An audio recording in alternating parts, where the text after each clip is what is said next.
and welcome to today's video. Today we will be discussing and ranking Basil the Great Mouse Detective. Not surprisingly, Basil the Great Mouse Detective is about Sherlock Holmes, and that's the literary hero that is being Disneyfied today. Like the Rescuers, they're all mice. So Sherlock, Watson, and the people that come to him for help are all mice. Yeah.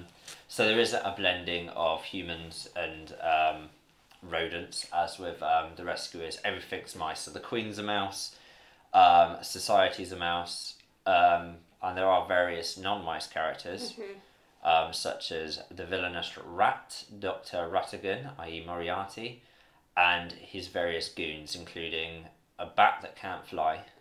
It's a bat with a peg leg. And the giant cat that Moriarty, Rattigan, feeds his enemies to. Felicia. A good name for any good villain. Where to begin with Basil. So, as Luke was saying, Basil is essentially Sherlock Holmes, but not Sherlock Holmes. So, instead of Sherlock, you've got Basil, who is Basil of Baker Street, and his sidekick, Dr. Dawson, instead of Dr. Watson.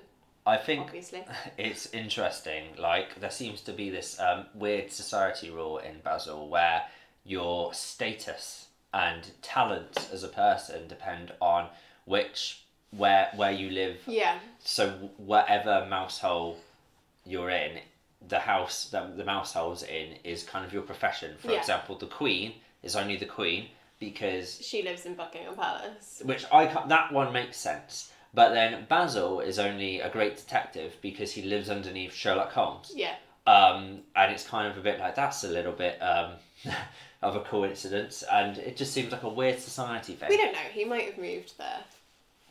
Maybe. He doesn't seem a very Basil but thing then, to do. I guess, so it centres around the character Olivia Flaversham, whose father is a toy maker, and he gets kidnapped by Rattigan in order to help him fulfill his evil scheme of controlling all the great mousedom by building a clockwork figure of Queen Victoria who Rattigan will control and essentially speak through.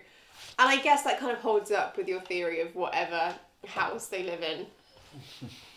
You back? Yeah. Whatever house they live in, they have that profession because Mr. Flaversham does live underneath a toy shop. And he is also a toy maker. But it does make sense in his case, because what else would he do? Because surely he has access to, make toys. Yeah, I guess. Basil, does it deserve to be in the Dark Age of Disney? Yeah. Yeah? I don't like Basil, sorry. Sorry, people. I think it's because I didn't watch, again, it's a lot of the Dark Ages of Disney, with exception to Oliver and Company. Okay, so 2 out of 5 of the Dark Ages of Disney, I didn't watch as a child. So I watched Basil as an adult, so maybe not, a teenager. I was probably 17, 18 when I watched Basil. So you're not rating these out of nostalgia, fair enough. Yeah. You have to rate them out of quality. I think Basil, the Great Mouse Detective, is a well enough made film. I think it is guilty of stealing from past successes. Again, so Rescuers is untrue. But I guess Rescuers, despite being one of the weaker ones, made the most profit, did you say? So we didn't actually cover this in the Rescuers. So it went head to head against Star Wars, A New Hope, in box office and in worldwide box office, and it beat it on the opening weekend. So that film we rated really lowly beat Star Wars: A New Hope. So that shows our esteem as critics. Yeah, it also did really well in the European markets as well. It was the biggest success they had after Robin Hood. I think it overtook Robin Hood, in fairness. Oh well. Yeah. As the Oscars proved, the best film of the year isn't necessarily the best film of the year afterwards. This is true. Yeah, I like Basil well enough. I just think it's kind of, a lot of it is just kind of going through the motions. I think Basil is guilty of having a handful of amazing moments buried in quite a mediocre film. Yeah, true. I like Basil, but like kind of he's basically Sherlock Holmes, so I can't really give Disney props for imagination. Same with Dawson, is basically just like the Watson character.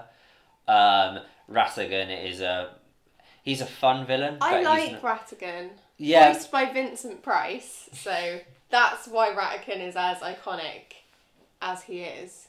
Rattigan, for me, is again, he's like a cross between a little bit too silly for his own good. Like, at times, he's a little bit too melodramatic a villain. He hates being called a rat and turns into... Yeah, he likes to pretend that he's just a large mouse. He's sometimes a bit of a wet towel because of that, but... But that's one of the best scenes when they... So, one of, like... It might be the only song in there, maybe there's more songs, I just don't remember them, is The World's Greatest Criminal Mind, which all the mice sing to Rattigan. And it's a great song, and that's actually how I came to know Basil. So I still own them, I just don't watch them anymore because I don't have a working VHS player, sadly. But I owned the Disney sing-along tapes.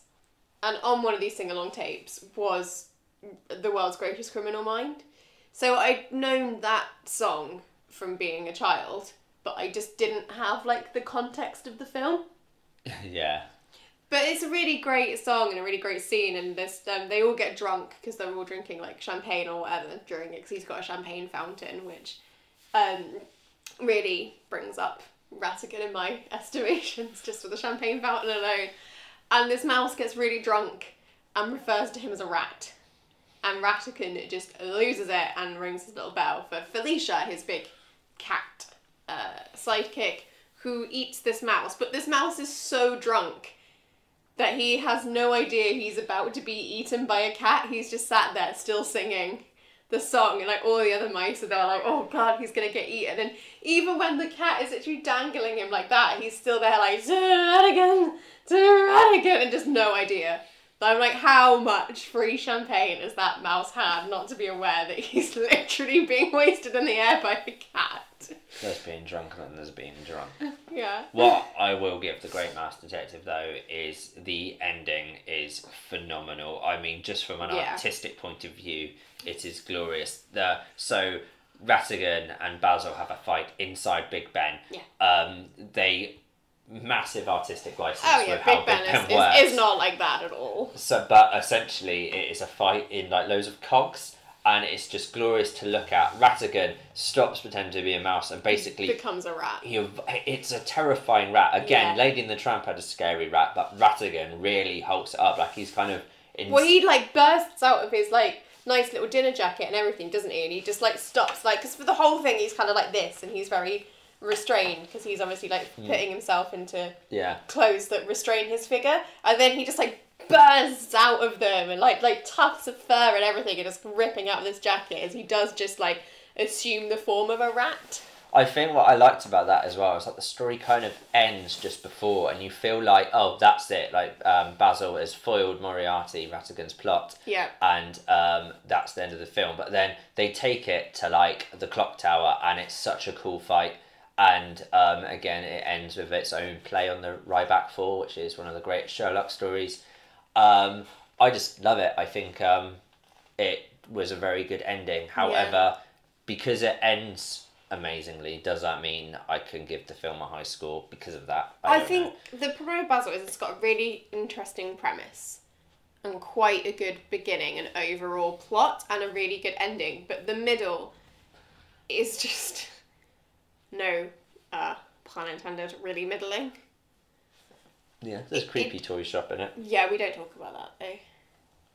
We don't mention that scene for several reasons. Yeah. Fun fact?